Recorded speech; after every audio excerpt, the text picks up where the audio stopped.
So Jennifer Hale, aka the female voice of Commander Shepard, released a 17-second video that might have confirmed Shepard is coming back in the next Mass Effect. So, I'm in the booth, and I'm doing something that I can't tell you, but it involves this. And there's something on the screen, but I can't show you. But I think you're gonna like it. She released this incredibly cryptic tease on December 18th last year. So does this mean that Shepard is 100% confirmed to be in the next Mass Effect? I did some sleuthing to find out. On Hale's Twitter account, the main video game roles she promotes are from Metal Gear Solid and Mass Effect. She's extremely active in promoting N7 Day, and on YouTube has hosted an N7 Day meetup with the cast every year since 2020. She loves and actively promotes Mass Effect more than anything else she's done. So if she said, "I think you're gonna like it," there is a strong chance she was speaking to the Mass Effect community. I'm not saying there's an 100% chance, but there is a chance. And of course, if she is recording as Shepard, then whatever the heck is on her screen would most likely be for the next Mass Effect, which makes me want to scream. The one thing that makes this post less likely to be about Mass Effect is that she used the hashtag animation, which makes me think she's referencing a TV show voiceover role. But video games technically involve a lot of animation too, so take that interpretation with a grain of salt. Regardless of whether Hale's NDA tease was about Mass Effect or not though, I've covered extensively how Shepard's return in the next game has been teased multiple times, from alternate universe shenanigans to the new N7 being a Shepard AI, to the coat belonging to Shepard, and even bringing things like reincarnation into the mix. After hyper-analyzing every single crumb and tease, I do very strongly believe that Shepard in some form is going to be in the next Mass Effect. So with these assumptions in mind, I looked at a few inconspicuous reasons why 2025 will be the year that Shepard's return is finally revealed. And this kind of mini theory, for lack of a better word, is linked to Gamble's tweet from last year's N7 Day, and a potential master plan devised by Gamble that revolves around Hudson and Walters leaving the studio. First, let's go over the Gamble tweet. Gamble only had one relevant tweet last year from N7 Day, which was buried in this thread. In the first tweet, Lena said how disappointing 2024's N7 Day was, and said that in order to make up for it, N7 Day 2025 better release the whole game. Later on, Lena added, "This is not a joke. They broke my heart."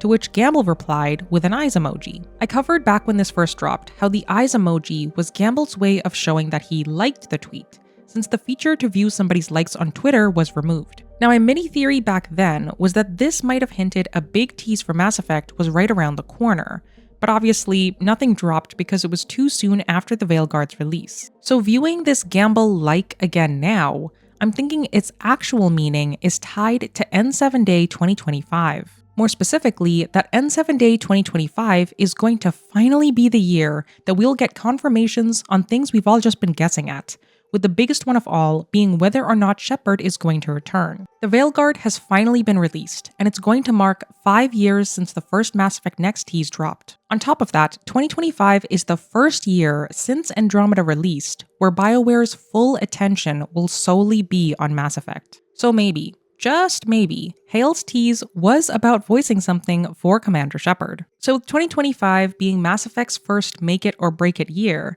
I did some in-depth sleuthing on the timeline of events so far linked to the Mass Effect leadership team, and whether there were any hidden signs not covered yet about Shepard's potential return. And after sleuthing as far back as 2012, I found some really intriguing hints that point to Shepard's return being a wild master plan by Gamble that started back in 2020. And those hints are all tied to two of Mass Effect's biggest leadership names, Casey Hudson and Mac Walters. Let's go over this timeline of Shepard's return and the 3 key parts of Gamble's master plan to bring the trilogy's commander back for one more story. The start of the Shepard return timeline begins way back in 2012, when Mass Effect 3 first came out, which was the apparent end of Shepard's story. Project director Casey Hudson and lead writer Mac Walters are well known for being the ones responsible for coming up with and eventually shipping the infamous Mass Effect 3 endings. As this one snippet of the final hours of Mass Effect 3 says,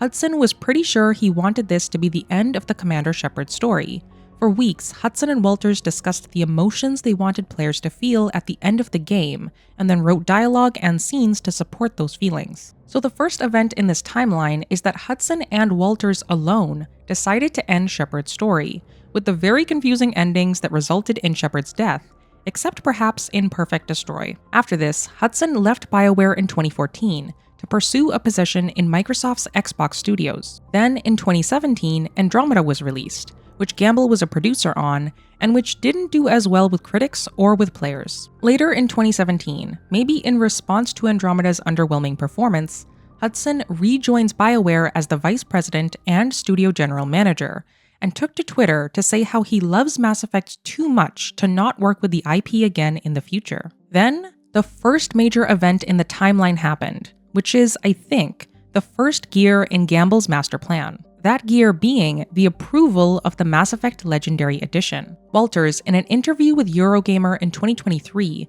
described its approval by EA as relatively unplanned.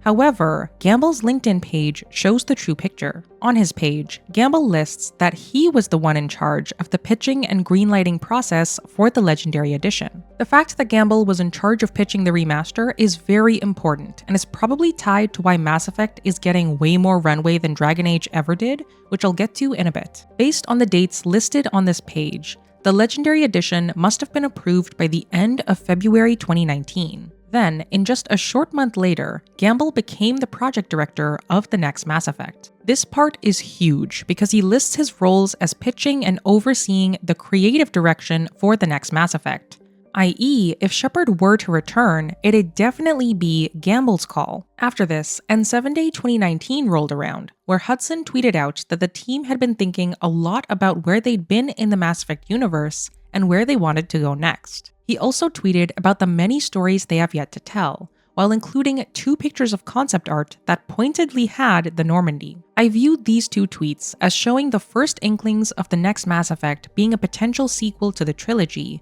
However, the exact timeline for when the game would take place was most likely still in flux. Then, the turning point. There's a mysterious stretch of time from November 2019 to December 2020 where no major updates on the next Mass Effect happened, and there were no significant tweets from Hudson or Gamble. Obviously, the start of the COVID pandemic was squeezed in between there, but it's still strange that there was nothing notable I could find anywhere. We'll get to how significant this stretch of time was later on. After this mysteriously blank stretch, very suddenly, Hudson decided to announce his leave from BioWare on December 3rd, 2020. In his goodbye tweet, Hudson said that it was time for him to move on to make way for the next generation of studio leaders. I believe this statement could have definitely named Gamble, who was now occupying Hudson's previous position of project director, albeit now for the next Mass Effect. As to the timing of Hudson's leave, I think it was very intentional, because just 1 week later, we got what I believe to be the first glimpse at Shepard's return in the Game Awards trailer for the next Mass Effect. If Hudson had left after the hype of this trailer, everyone would have wondered if it was because he didn't believe in the next Mass Effect's vision. With his leave beforehand, though, Hudson's leave wasn't given much speculation, as fans were just euphoric that Mass Effect was indeed going to continue. However, I think Hudson's carefully timed leave actually gives more weight to Shepard's return, which I'll get into shortly. After the Game Awards trailer dropped on December 10th, 2020, the next major timeline event was the release of the Legendary Edition in May of 2021. This release brought Shepard's story to a whole new generation of fans, myself included, and once again put the Normandy crew's journey at the forefront for fans. Then, the final event in the timeline. Walters decides to leave BioWare at the start of January 2023, which also lines up with Gamble taking on the role of executive producer for the next Mass Effect. So this is the full timeline that shows why Shepard's return is likely to happen in the next Mass Effect. And the 3 key events in this timeline that I think reveal Gamble's master plan are his pitch for the Legendary Edition, the mysterious stretch of time in 2020, and the timing of Hudson and Walters' leave from BioWare. First up, Gamble's pitch for the Legendary Edition during February 2019. The fact that he was part of pitching this remaster, which brought Shepard's story to the forefront ahead of Andromeda, and then was made the project director for the next Mass Effect 1 month later, to me, is a pretty glaring piece of this timeline puzzle. Most likely, Gamble made a pitch for greenlighting the Legendary Edition to either Hudson or directly to the EA executives. And then of course, when it eventually released, it was an incredible success that raked in money for both BioWare and EA,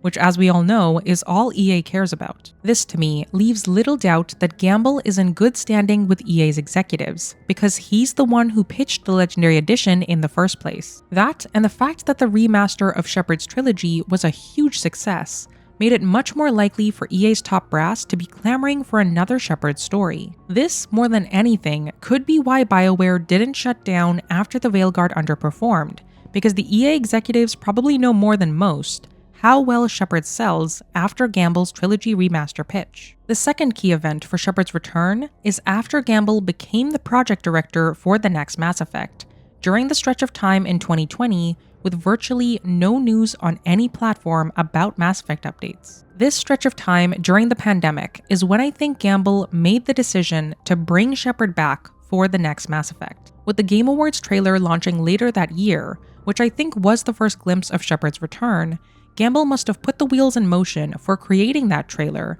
sometime in the summer months of 2020. And I think the final confirmation that Shepard's return was planned during this stretch was the sudden decision by Casey Hudson to leave BioWare, 1 week prior to the release of the apparent Shepard is Coming Back trailer. What could have changed for Hudson about the next Mass Effect to cause him to leave BioWare after already having rejoined the company back in 2017? Obviously, this decision was made during the pandemic, where a lot of people changed careers.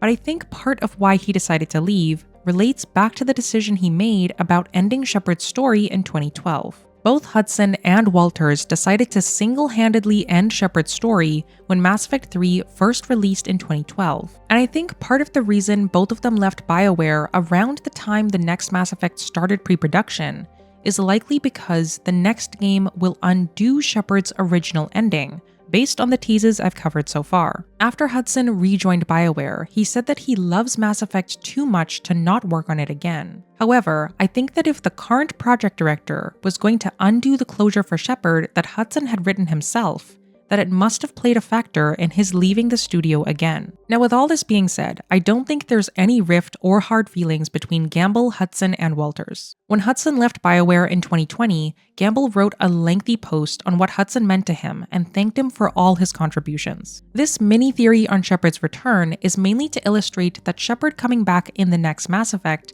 might have played a small part in both Hudson and Walters leaving BioWare, since they were the ones who pushed Shepard's story being done after Mass Effect 3. Looking at the full timeline, I don't know for certain what sparked Gamble's decision to bring Shepard back, whether it was working on the Legendary Edition or after it was released, or even way back when he first pitched it getting greenlit. But regardless of what it was, or if there even was a master plan, I think that if Shepard does return in the next Mass Effect, I have no doubt that that decision was made by Gamble. He's probably been waiting 6 years for the Shepard reveal to officially happen, and I think the first inkling of what's to come in 2025 was with his eyes emoji like back on N7 Day last year. So maybe, just maybe, one of the voices for Commander Shepard has teased us with a glimpse of what's to come soon in 2025. Or maybe not. After all, it's just a mini-theory. Now, this is obviously all based on unconfirmed information that tries to add another piece to the puzzle of Shepard potentially coming back. So with that, nothing discussed here should be taken too seriously. On that note, I'm gonna go touch some grass, but in the meantime, if you wanna watch an equally unhinged theory, watch this video next on how there might be 2 Shepards in the next Mass Effect. See you there.